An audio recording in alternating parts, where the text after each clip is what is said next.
Hey guys, welcome back. It's Adam the Science Tutor. Today we're going to be talking about the abdominal cavity. So like the heart, it's like as if you guys are looking at my abdominal cavity. So this side will be the right and this side will be the left. I'm going to, the greater intestines are connecting, but that's going to be anterior view. I can't connect them because it's a picture. And we're going to start by just with the three main arteries you need to know, and they get you positioned, is the celiac trunk, superior mesenteric artery, and the inferior mesenteric artery. So those are just very important to know. And keep in mind also, we also have the greater omentum and the lesser omentum. To begin things, it's best to identify each of the organs in the abdominal cavity because the organ name gives you a helping hand with naming the artery. So to begin things, and just to reiterate, we have the abdominal aorta, and off the abdominal aorta we have the celiac trunk, superior mesenteric artery, and inferior mesenteric artery. And this is not scaled exactly correct because it is a picture and it's just to simplify the idea so you guys can get the idea, but the superior mesenteric artery will be much closer to the celiac trunk. So to begin by naming the organs, I like to start off by getting the main organs out of the way and the ones that are easily identifiable. So over here you're going to have a big guy, it's called the stomach. The stomach, that's identifiable in the body. You're going to also have the liver. You're going to have the left lobe of the liver and right lobe of the liver. Next to the stomach, you will have the spleen. You have the spleen. Under the liver, you'll have a gallbladder. And I'm going to draw that here, so that room. You'll have the gallbladder. So what would the stomach be connected to? It's going to be connected to the small intestine, and then it's going to be the large intestine. And the different areas of these intestines are going to be called the duodenum, the ileum, the cecum,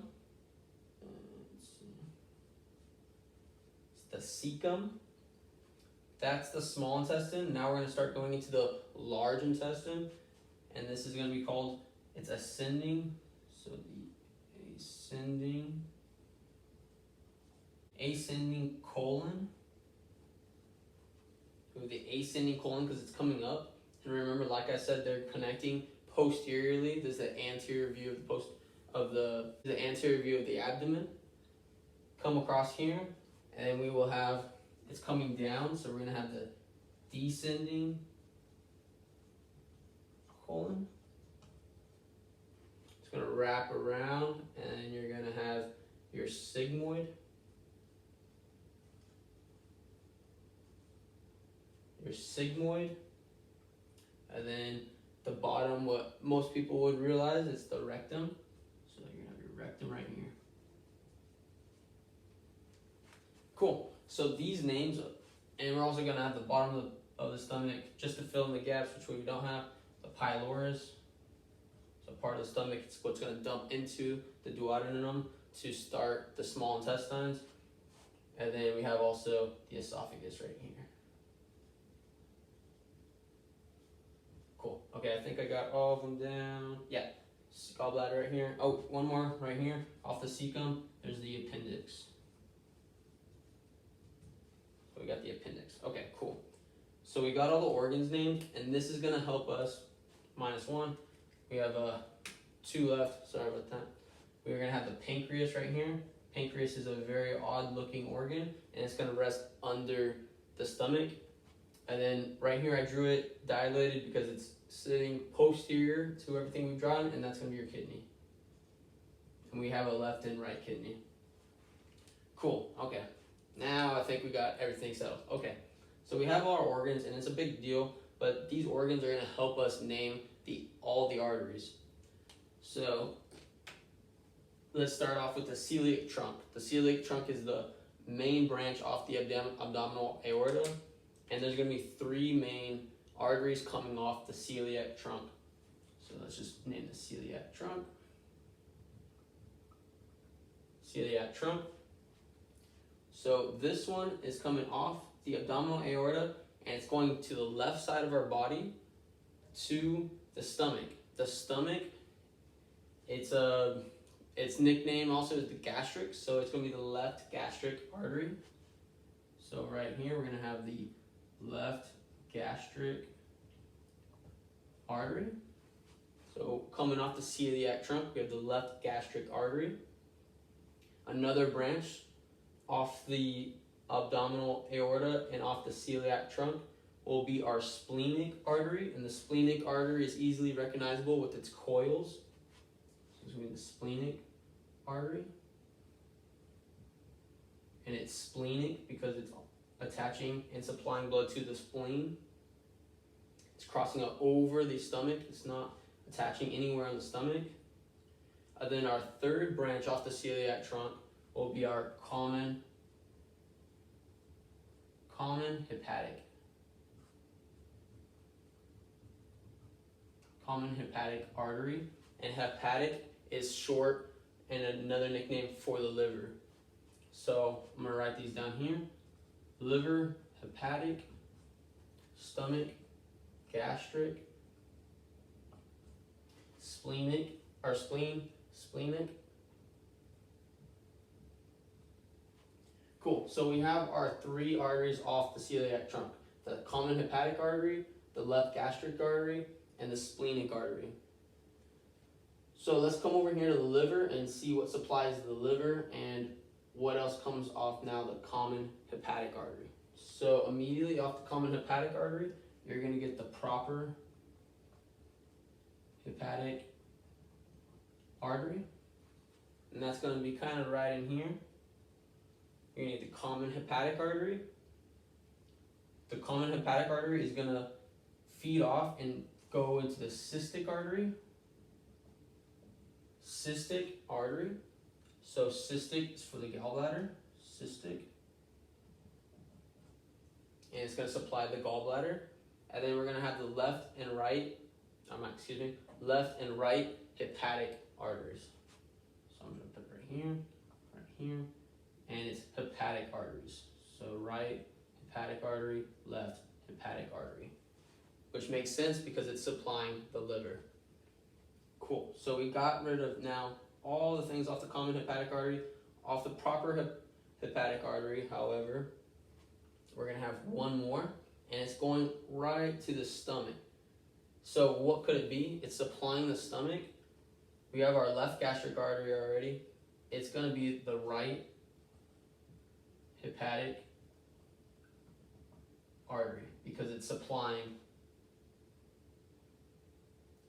excuse me, my bad.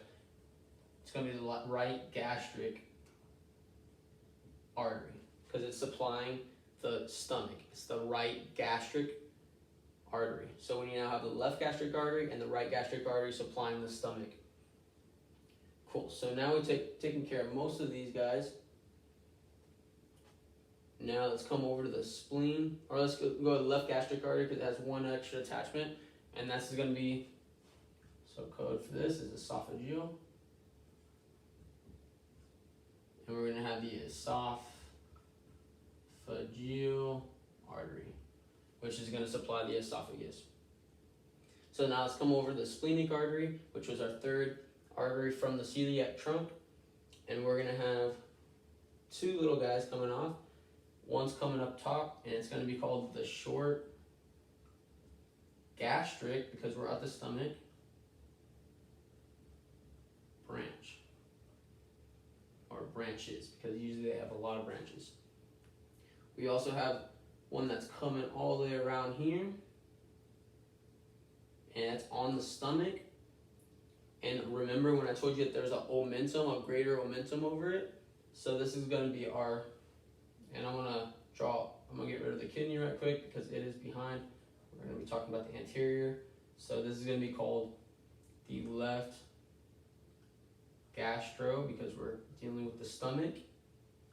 Omentum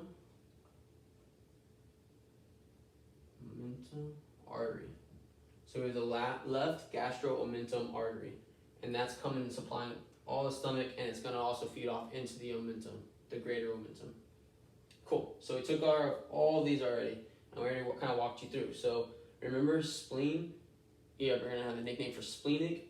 Esophagus will be esophageal. Stomach will be gastric. And liver will be hepatic. Gallbladder, cystic. So now we're going to get down in here. There's one more off the common hepatic, but we're going to get to that in just a sec. Now we have the pancreas, the duodenum. The pylorus is just a section of the stomach where it pumps the food into the duodenum, or into the small intestines, the start of the small intestines. So this guy right here, which is very important. So where is it going? So it's going to the pylorus, so it's going to a part of the gastric system, and it's supplying the duodenum as well. So you can guess it, it's the Gastroduodenal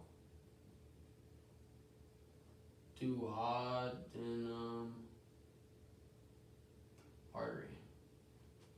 Gastroduodenal Artery. So it's because it's going to the stomach and to the duodenum. It's coming all the way down from the common hepatic artery. Now to name these guys, coming off the gastroduodenal artery, you're going to have 3 branches. You're going to have the superior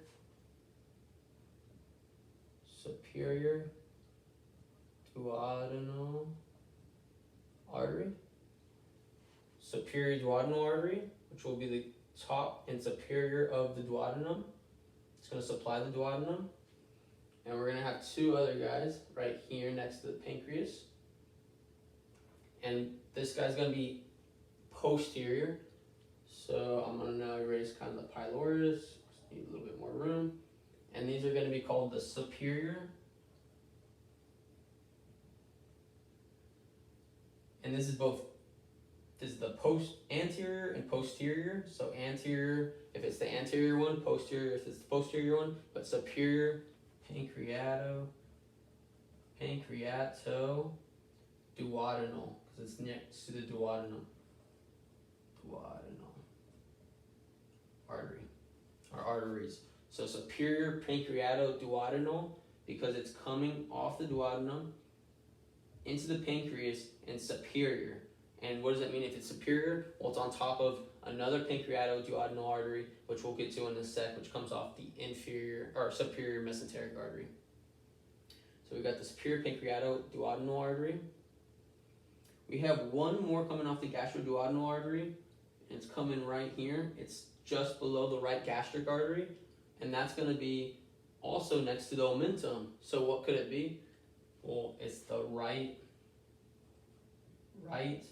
gastro, because it's supplying the stomach, omentum artery. So we have the right gastro-omentum artery. We have the left gastro-omentum artery and the right gastro-omentum artery. And the right side is going to the left, so that's the right gastro-omentum artery. Gastro because it's coming off the stomach. So we have the superior pancreatico-duodenal arteries. So we have the anterior and posterior superior pancreatico-duodenal arteries. So that finished off everything coming off the celiac trunk. That took care of everything. And over here you can see our vertebrae levels. We're about at L2 right now. We've already finished up the pancreas supply, the duodenum supply, our partial part of the duodenum supply, stomach supply, spleen, and liver, and gallbladder. So cool, now let's get into the superior mesenteric arteries. So as I said before, we had the superior pancreatico-duodenal, so that means there's an inferior. Anytime you see a superior, that means there's an inferior. So that's similar to the left and right. So we're gonna have these guys right here, and they're gonna be called the inferior pancreatico-duodenal arteries. And pancreas, right here, pancreato is our code word for that. So pancreato, so we're gonna have the inferior, and once again, anterior, inferior pancreatico-duodenal, and the posterior inferior pancreatico-duodenal arteries. And that's on the duodenum. Those are our first two branches off of our superior mesenteric artery. And we're going to have this long guy coming over here to the descending colon. And this one's going to have an odd name. It's after one of the scientists that came or found it. But this is marginal artery, I'm going to abbreviate that, of Drummond. Marginal artery of Drummond. It's going to come all the way across and supply the descending colon. It's going to be one of the arteries off of the superior mesenteric artery. Now we're going to get into this mess over here, which is quite interesting. So we're going to have quite a lot coming out. All right. So over here, it looks kind of scary, but these are all supplying different areas of the ascending colon, the cecum, and the ileum. So right here, we're going to start off with this one on top. And the one on top is going to be called the middle. So I'm going to abbreviate middle colic artery. Colic for what? What is it supplying? Well, it's going to supply the cecum. So I'm going to put colic. So you have the medium colic artery. And it's also, colic is also for colon. So I'm going to put colic as well. And this is the start of the greater intestines, the large intestines. So we have the middle colic artery.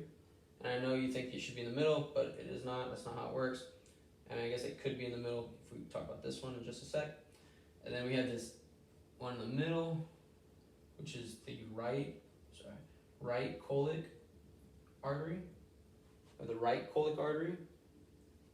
And then this one down below, it's called the iliocolic artery. The iliocolic artery will have two branches. It'll have this one should be a little dotted, or one of them should be dotted. Should be this one dotted. This one should be dotted. This one should not be dotted. My bad. And this is going to be the anterior colic artery. This will be the posterior colic artery, and it's posterior. It's going to be dotted because it's posterior. So it's posterior colic artery, and the posterior colic artery will have one appendage for the appendix, and this will be called the appendicular branch. So appendix, code for that, appendicular. So we got your appendicular branch supplying the appendix. So that's cool. We pretty much finished the superior mesenteric. We have one more, and that's this guy right here. You'll have one of these on both sides, but only one comes off the middle colic artery, but essentially from the superior mesenteric, and that's a marginal. And we're on the right side, so right marginal branch, or right marginal artery, or two. And that's going to supply the ascending colon. Ascending colon because it's coming up, and it's going to connect to the descending colon. Awesome. Okay, we took care of that. Now let's go down, and we're going to talk now about the inferior mesenteric artery, another big branch or trunk that's going to supply the descending colon and the rest of the greater intestines or large intestines. So it's an inferior mesenteric artery. You're going to have a long branch here, a long branch here, a long branch here. And so what are we missing? We don't see the left colic artery. So we know a left colic artery is going to be coming off the inferior mesenteric artery, and that's going to be this guy over here. I'm going to erase the marginal Drummond. I might just write this up this way. Alright, so this guy right here is going to be your left colic artery. Left colic artery going to go supply the descending colon. This crazy guy right here, which has 4 branches of itself, is just leveled 1, 2, 3, and 4, is going to be called the sigmoidal. The sigmoid artery. So nothing different, so sigmoid for sigmoid. So sigmoid artery will have 4 branches to it.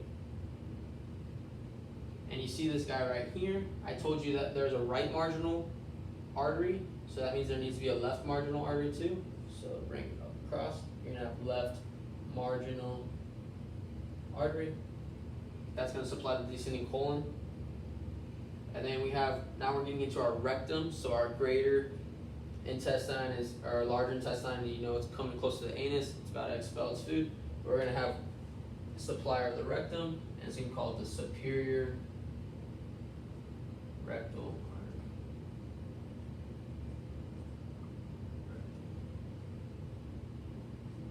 So cool. We have the superior rectal artery, and that's gonna supply the rectum and push the rectum job. I'm gonna talk to you in another video. But there it is. That's the blood supply. That's the artery supply. It seems real complicated, but really once you get down the organ names and the nicknames for the organs, it's kind of it makes it a lot easier on you. Just to follow down the abdominal aorta, we're going all the way down, and then we'll get into the common iliac. The common iliac, because you have the ileum, and you'll find that we have iliac branches. Iliac branches here that are going to supply the ileum. You have the common iliac.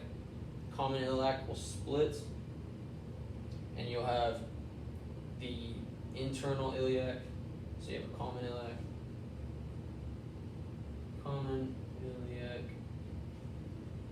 and then it'll split, and you'll have the external iliac and the internal. And these are kind of self-explanatory. So my internal iliac, I don't know if you can see, will go on the inside of my legs. So we have one on the right side and one on the left side. The iliac, internal and external, depending on where I'm at. Internal and external iliac for my right leg. And they're all coming off the common iliac artery. So cool, that's pretty much all you need to know there. I know I did mention the kidney. The kidney sits behind, it's more posterior. You're going to have a left and right kidney. Left and right kidney both have extremely important functions, and the only thing you need to know here is that you're going to have, for a kidney, what's short for kidney, it's going to be called renal, where you'll have a great renal vein. You'll have a renal vein, renal artery, and renal nerve. And kidneys function, you'll also have a ureter. Ureter will come all the way down, and that's what helps us excrete urine. So cool, that is the basics of this. Important takeaways is to know the celiac trunk, the superior mesenteric artery, the inferior mesenteric artery. I know this is not to scale, but this is just a simplified version so that you can get the idea. And then once you get that down, realize what comes off of what and the names of the organs, because the names of the organs help you figure out what the arteries are called. Liver is hepatic, spleen is splenic, stomach is gastric, esophagus is esophageal, pancreas is pancreatico, duodenum is duodenal, colon is colic, sigmoid is sigmoid, rectum is rectal, and yeah, that's pretty much it. Ileum is iliac. It's important to know too. So you have the common iliac, and then that's what goes down into your external and internal iliac. Awesome. Thank you guys for watching and tuning in. If you guys have any questions, let me know below. Feel free to screenshot this. I know it looks like a disaster, but more importantly, screenshot the beginning of the video to get the empty layout, and then from there, fill it in yourself. First, get the organs down. Once you get the organs down, then you can move on to the arteries. In future videos, I'm going to go over the veins, because the veins get a little wild too, and the nerves. Thank you guys for watching.